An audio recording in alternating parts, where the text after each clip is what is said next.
Hi class! So for today's lesson, we're going to be talking about the most basic building blocks of grammar, otherwise known as the parts of speech. So what exactly are the parts of speech? As we discussed in our class so far, words can be categorized in a number of ways. There are 8 distinct parts of speech in the English language. These parts of speech are nouns, adverbs, adjectives, conjunctions, pronouns, prepositions, interjections, and verbs. Now, a noun you've probably heard of before. It describes a person, place, animal, thing, idea, or event. So here's some examples of nouns. I live in Connecticut.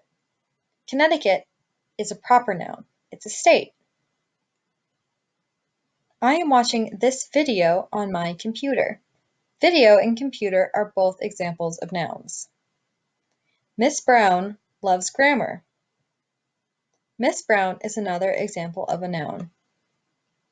I like dogs and cats. Just like video and computer, dogs and cats are also nouns.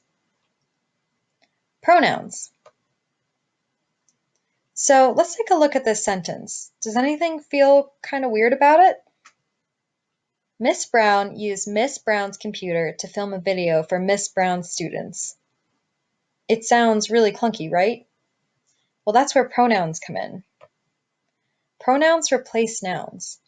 Words like he, she, I, we make the English language just a little bit easier to understand. So let's look at what that sentence will look like if we use pronouns instead of nouns. Miss Brown used her computer to film a video for her students. Notice how the meaning is the same, but it's a lot easier to understand.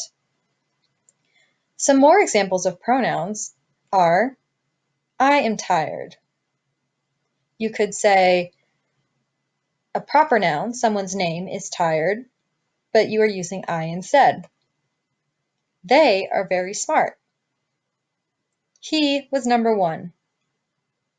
It's our class.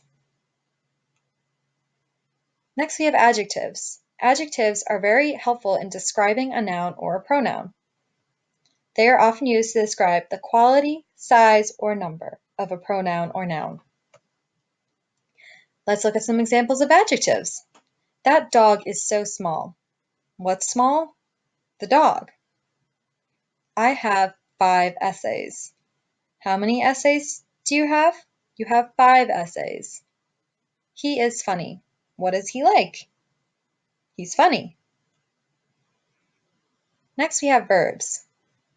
Verbs are all of the action or state of being words. It's running and sleeping and all of those things you do on a daily basis. Some example of verbs in action. We ran a mile. She wrote a paper. I am busy tomorrow. Next, we have adverbs. Adverbs are kind of like adjectives in that they're descriptive words, but unlike adjectives, which describe nouns or pronouns, adverbs are used to describe verbs, other adverbs, and adjectives. They are often used to describe manner, place, time, and degree. And a little secret to understanding adverbs is that a lot of words that end in ly end up being an adverb. Here are some examples of adverbs. We almost passed the test. They skipped class yesterday. He traveled everywhere. She wrote beautifully. Next, we have preposition.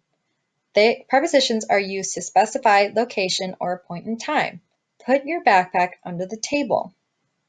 And during class, the students passed notes. The backpack goes under the table. When did the students pass notes? The specific time that the students passed notes was during class. Next, we have conjunctions. Conjunctions connect phrases, words, and clauses together.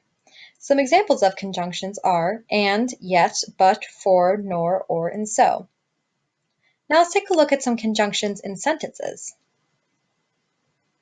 The test was difficult and too long. We see two different ideas connected with the word and, which is a conjunction. And we have, she struggled with the paper, but still got an A.